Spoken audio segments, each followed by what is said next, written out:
convencida que el andalucismo es un proceso de renovación permanente, de contacto con la realidad es cambiante, con lo cual también el planteamiento político andalucista evoluciona a lo largo del tiempo. Y aún se mantienen vigentes ideas que nacieron del propio Blas Infante, ¿no? Cuando él, formuladas en su lenguaje, cuando él habla de una patria viva en nuestras conciencias, quería decir ese sentimiento de pertenencia a un pueblo trabajador, con necesidades, con obstáculos, con horizontes, con expectativas. Creo que sigue vigente algunos de los planteamientos clásicos del andalucismo, los que se incorporaron durante la segunda generación, los planteamientos de izquierda de Pepe Aumente, de José María de los Santos, de Pepe Acosta, de Enrique Iniesta. Todo eso es una amalgama afortunada. Afortunadamente, el andalucismo tiene una tradición política de pensamiento que tiene prácticamente un siglo ya, ¿no? Con elaboraciones muy potentes y siempre al servicio de un mismo ideal, la liberación del pueblo andaluz de las lacras que sobre él pesan. Bueno, hay evidentemente diferencias porque las circunstancias no son las mismas, nunca en historia las circunstancias son las mismas, nunca se repite la historia, no es verdad, ni siquiera la célebre frase de Don Carlos de la tragedia y la farsa. No se repite, la historia no se repite, pueden haber semejanzas o similitudes entre unos periodos y otros, pero no se repiten. Yo me quedo con la parte de luz, de luces, con la memoria de luces que decía Carlos Cano, ¿no? que tiene que ver con el PSA de la transición y con el PA que fue después. Me quedo con esa parte, primero porque la memoria es selectiva y porque salva siempre lo positivo. Y segundo porque creo honestamente que se hicieron cosas buenas al servicio del pueblo andaluz, que de alguna manera se dinamizó, se fomentó esa autoestima para ponerse el mundo por montera y enfrentarse a obstáculos que eran insalvables entonces, a la ley de modalidades del referéndum, en aquel referéndum del 28 de febrero, que solo votamos las y los andaluces. El pueblo andaluz se enfrentó a muchas cosas en aquella ola de andalucismo y yo creo que eso es valioso. ¿Qué ocurre ahora? Que existen algunos males que siguen siendo endémicos, como el mal económico, la extracción de riqueza de Andalucía y el no reintegro o no reembolso de valor añadido de riqueza en otra forma. Eso sigue vigente el tema de la emigración, siguen vigentes problemas de desigualdades que hay que resolver, evidentemente, ¿no? Hay una distancia entre la segunda generación y este Adelante Andalucía de ahora, que es el andalucismo de este siglo XXI, pero creo que también se están dando respuestas desde la misma valentía. Yo creo que ese hilo sí conduce desde Blas Infante hasta el presente, ese hilo de valentía, de rebeldía, de impugnación de la realidad y de querer transformar a mejor la vida de las y los andaluces.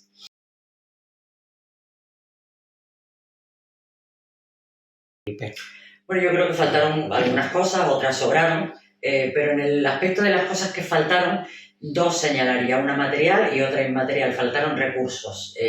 Un proyecto político no se construye sin recursos, no es posible. Faltaron recursos para conectar con la realidad, con la gente y para dar respuesta a esas demandas. Y en la línea de lo inmaterial faltó, desde mi punto de vista, un punto de coherencia. Se abandonó la idea inicial, la idea que nació con el PSA, que continuó con el primer PA, de un espacio político de izquierdas para resolver las necesidades históricas de las y los andaluces.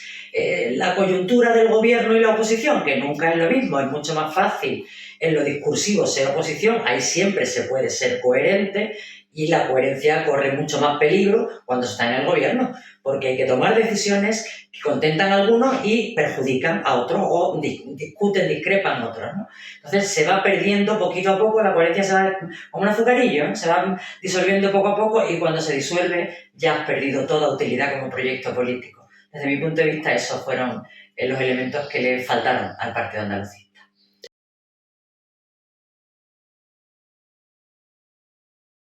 Muy interesante. Estoy convencida de que Adelante Andalucía tiene por delante un panorama no fácil, pero tiene cargado de oportunidades y también de amenazas, por estar, digamos, anclado en la realidad. Las amenazas tienen que ver con el contexto de la izquierda en el que se ubica el espacio de Adelante Andalucía. Es una izquierda débil, fragmentada, en un contexto en el que la derecha está cada vez más fuerte, no solo en España, en el conjunto del Estado, sino en el conjunto de Europa, y los espacios de la izquierda se fragmentan, se dividen, es muy complicado, las alianzas, los entendimientos, la cooperación, eso me parece que forma parte de las amenazas. Y las oportunidades tienen que ver con lo interno, con la convicción andalucista de Adelante Andalucía, con esa síntesis que se viene haciendo entre la tradición andalucista y la tradición de la izquierda anticapitalista, de formar un proyecto común, un proyecto compartido, y la necesidad de fortalecer una organización. Un proyecto político no es solo una teoría política, sino hay una organización que lo soporte, que lo sustente y que lo sostenga, pues queda en un libro bien escrito, o en unos manifiestos muy bonitos, o en unas fotos, ahora que todo es tan icónico, ¿no? Unas redes sociales con unas imágenes muy bonitas. Si detrás no hay gente comprometida, no hay asamblea, no hay gente que se la juega cada día y lucha cada día, no hay proyecto político. Yo creo que en ese segundo aspecto, Adelante se está fortaleciendo y creo que esa es la tarea más importante.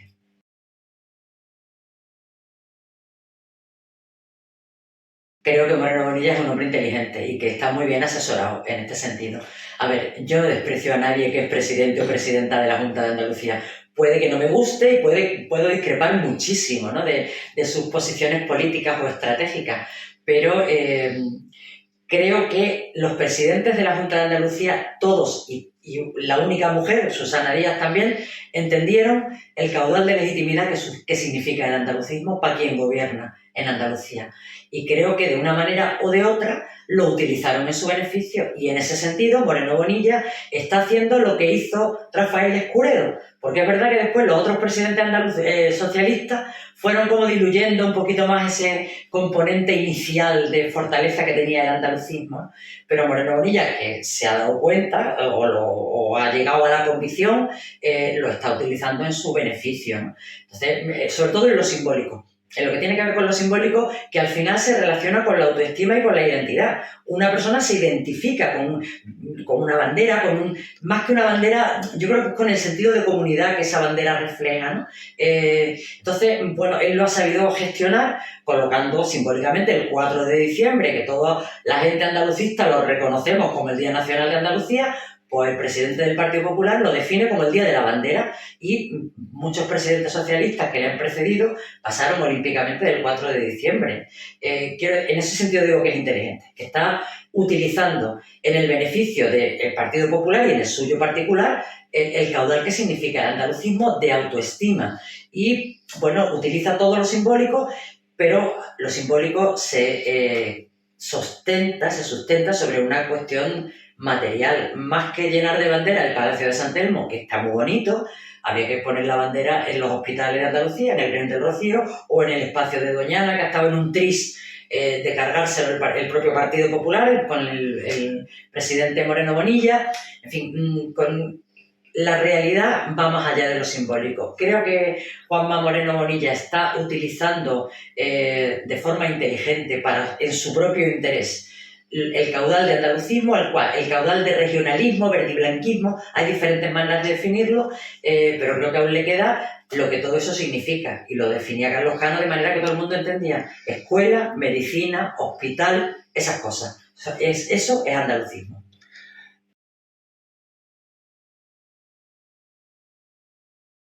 ¿No? Y esto es una comprobación empírica, ya mucho más allá de lo que podríamos formular teóricamente, ¿no?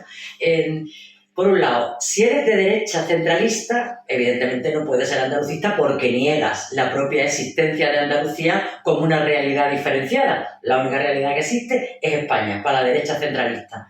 Y si eres de izquierda centralista, tienen el mismo problema, el problema de España, que no está definida. La izquierda le teme al concepto de España, la derecha se beneficia y utiliza el concepto de España. Ambos conceptos no tienen nada que ver con el andalucismo. El problema del andalucismo, o el objetivo del andalucismo, es el problema de Andalucía, los problemas de la gente de Andalucía. Por eso es incompatible ser centralista y ser andalucista. Si tú eres centralista, estás pensando en la realidad de España, y si eres andalucista, estás pensando en la realidad de Andalucía, de forma jerárquica. O sea, tú antepones una realidad a otra. No hay manera de que sea complementario. Siempre esas dos realidades se excluyen una a otra. O te preocupa más la cuestión de España, de tu partido, de tus intereses, o te preocupan las cuestiones de Andalucía. Así que no se puede ser a la vez andalucista y centralista. No se pueden querer dos amores a la vez y no estar locas, ya lo decía la canción.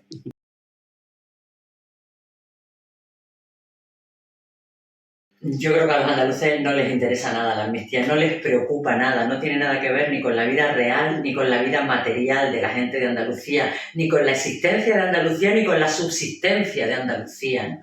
El problema de la amnistía es un problema de relato. Ya fue todo un problema de relato en el año 17, que fue cuando ese célebre "a por ellos", que a mí particularmente me avergonzó, porque me recordó el grito de "vivan las caenas". Vamos, me pareció un espanto, ¿no? Que eso se produjera además en la tierra del Viva la Pepa, o sea, en la tierra de Andalucía. Y creo que ahora este relato de la amnistía y tal no es más que un relato que puede manipular interesadamente quien lo narra, quien lo cuenta.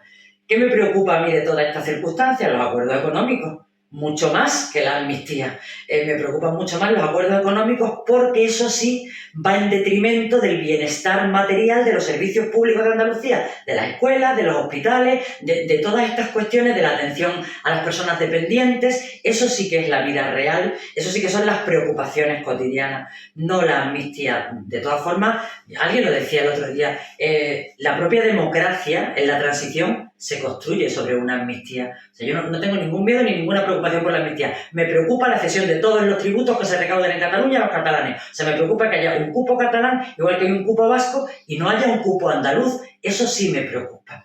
Y en ese cupo andaluz entraría, por ejemplo, todo el IVA que se recauda en el puerto de Algeciras, que tributa en la Comunidad de Madrid, en IFEMA. Con lo cual, ese desajuste económico, esa es la razón de la desigualdad. No es la lengua y no es la amnistía en ningún caso. Es la economía el problema de los andaluces.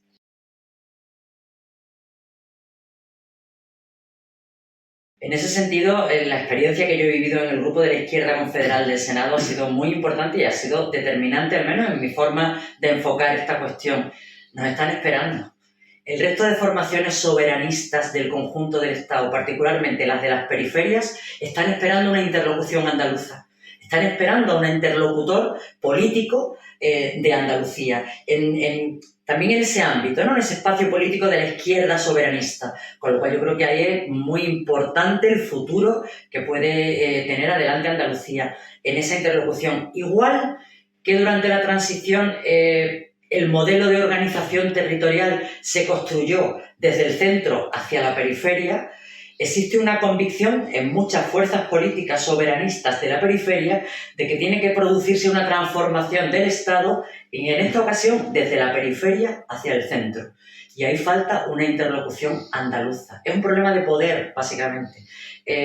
Mientras que otros soberanismos del conjunto de la península tienen representantes en el Congreso de los Diputados y allí es donde se establecen este tipo de relaciones. Pero no te digo yo ya los de siempre, ¿no? Los tradicionales, los catalanes, los vascos, los gallegos. Es que los canarios, los baleares, aragoneses tienen representación en ese espacio político para fraguar ese poder de las periferias del Estado que comparten, en muchos casos, cuestiones económicas, cuestiones sociales, cuestiones fiscales, cuestiones tributarias, y a partir de ahí existe, desde mi experiencia, la posibilidad de acuerdos en los que el andalucismo tiene un papel importante que jugar.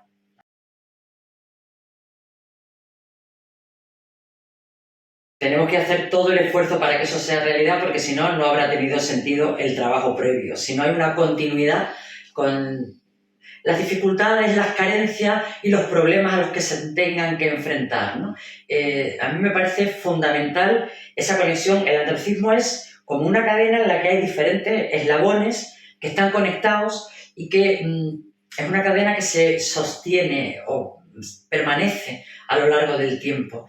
Me parece fundamental que lleguen personas jóvenes, que sean más rebeldes, más valientes, más impugnadores de la realidad, que arriesguen.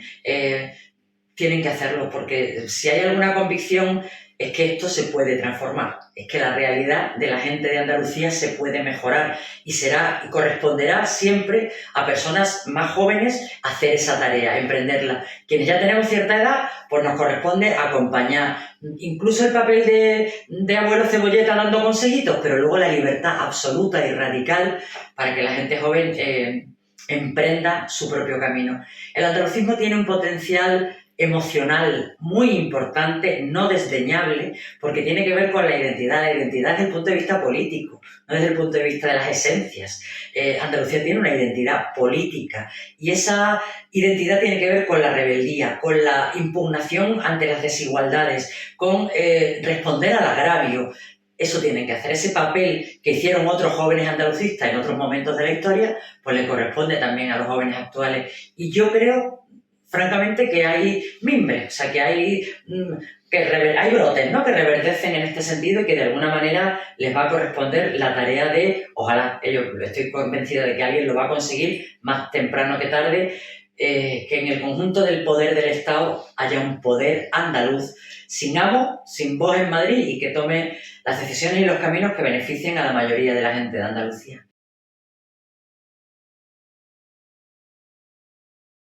Bueno, yo veo que esta es una flecha lanzada hacia el futuro, o sea que es una posibilidad de ir reconstruyendo una casa común del andalucismo, a partir de lo mejor de cada casa, si se me permite decirlo así con esta rotundidad, ¿no? Yo creo que todos hemos tenido algunos aciertos y hemos cometido algunos errores y creo que hemos sabido poner en común precisamente lo que tenemos en común y los aciertos de cada uno para construir aciertos para todos y para todas.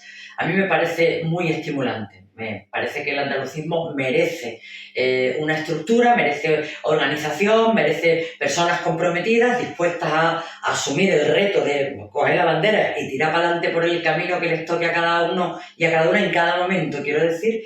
Y bueno, yo estoy convencida de que de esta fusión entre primavera andaluza e izquierda andalucista salen nuevas energías para seguir generando andalucismo en el siglo XXI y a ver si la tercera ola llega de verdad y es un tsunami que se nos lleva por delante a todos nosotros y que mantiene la fortaleza del conjunto de las y los andaluces.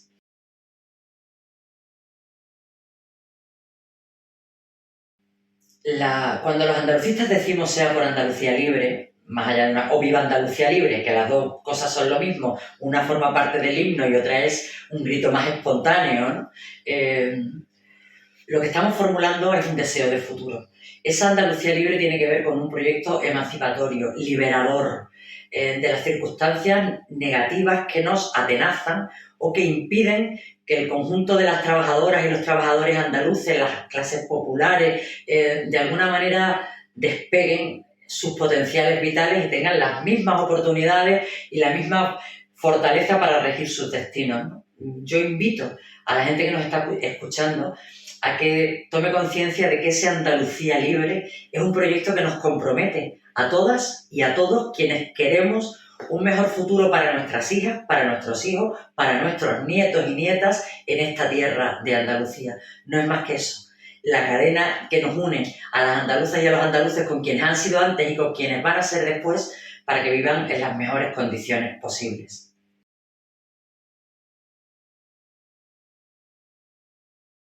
Pues yo cito mucho a Carlos Cano, debe ser que como soy de una generación parecida él era una amiguita mayor, pan y alegría nunca nos falten. Eso significa dos cosas, trabajo y buenas condiciones de vida, y la alegría tiene que ver con la autoestima, con las aspiraciones personales y sociales o colectivas resueltas, con una esperanza hacia el futuro. Así es que pan y alegría nunca nos falten. Muchas gracias, Pilar. Gracias a vosotros.